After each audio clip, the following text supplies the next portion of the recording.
आज की कथा है कुंती की, महाभारत की उस स्त्री की जिसे लोग अक्सर पांडवों की माता कहकर एक ही पहचान में बांध देते हैं।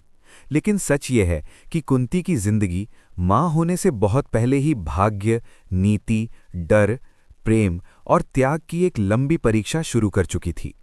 कुंती का जन्म हुआ था प्रथा नाम से, यदुवंशी राजा शूरसेन के घर। पर राजनीति और संबंधों की मजबूरियां ऐसी थीं कि बाल्यावस्था में ही उन्हें कुंती भोज को दान में दे दिया गया और यहीं से प्रथा कुंती बनी।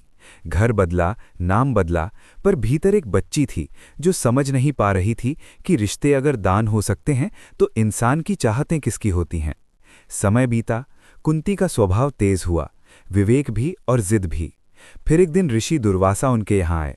कुंती ने पूरी निष्ठा से उनकी सेवा की और प्रसन्न होकर दुर्वासा ने उन्हें एक मंत्र दिया, ऐसा मंत्र जिससे किसी भी देवता को बुलाकर संतान प्राप्त की जा सकती थी। यही वो मोड़ था जहां से कुंती के जीवन में चमत्कार नहीं बल्कि उलझन का सागर खुलता है।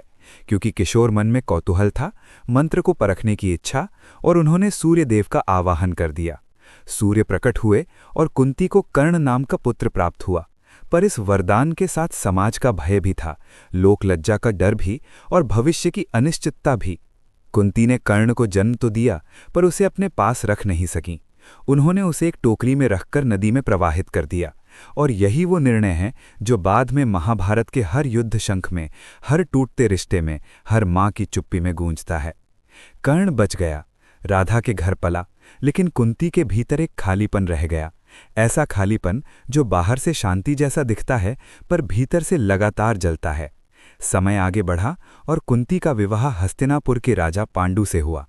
पांडु पर शाप था कि वे दाम्पत्य में संतान नहीं उत्पन्न कर सकते थे। अब वही मंत्र जो कभी किशोर कौतूहल में बुलाया गया था, जीवन की जिम्मेदारी बन गया। कुंती ने धर्मराज युधिष्ठिर के लिए धर्मदेव का, भीम के लिए वायुदेव का और अर्जुन के लिए इंद्रदेव का आवाहन किया। एक एक पुत्र के साथ कुंती ने केवल संतान नहीं पाई बल्कि अपने जीवन के बोझ को थोड़ा थोड़ा बढ़ते देखा, क्योंकि हर पुत्र के साथ उनका प्रेम बढ़ा और साथ ही उनकी चिंता भी। कुंती ने वही मंत्र माद्री को भी दिया और माद्री ने अश्विनी कुमारों से नकुल और सहदेव को जन्म दिया। पर भाग्य फिर कठोर हुआ। माद्री ने सती होकर प्राण त्याग दिए और कुंती 5 पुत्रों की अकेली मां बन गई। और अकेली मां होना जितना सरल सुनाई देता है उतना ही कठिन जीना होता है। इसके बाद शुरू होती है कुंती की वो यात्रा जहां वे राजमहल की रानी नहीं बल्कि संकटों के बीच अपने बच्चों की ढाल बनकर खड़ी रहती हैं। वनवास, षड्यंत्र, द्यूछभा, अपमान और बार बार जीवन मरण की स्थितियां। कहा जाता है कि पांडवों के साहस की जड़ें उनके पिता देवताओं में थीं, पर उनकी सहन शक्ति, धैर्य और जीवंतता की जड़ें कुंती की रातों में थीं। उन रातों में जब वे डर को बच्चों के सामने प्रकट नहीं होने देती थीं और उम्मीद को टूटने नहीं देती थीं। द्यूतसभा के बाद जब द्रौपदी का अपमान हुआ और सब कुछ छिन गया, कुंती ने अपने भीतर की टूटन को भी नीति में बदलकर संभाला, क्योंकि उनके लिए रोना व्यक्तिगत विलास नहीं था, उनके आंसू भी जिम्मेदारी से बंधे थे। फिर आता है वो क्षण जब कुंती की एक पुरानी छाया फिर सामने आती है, कर्ण। युद्ध से ठीक पहले कुंती कर्ण के पास जाती हैं और सत्य कहती हैं कि वो उनका पुत्र है। ये स्वीकारोक्ति एक मां का साहस भी है और अपराध बोध भी।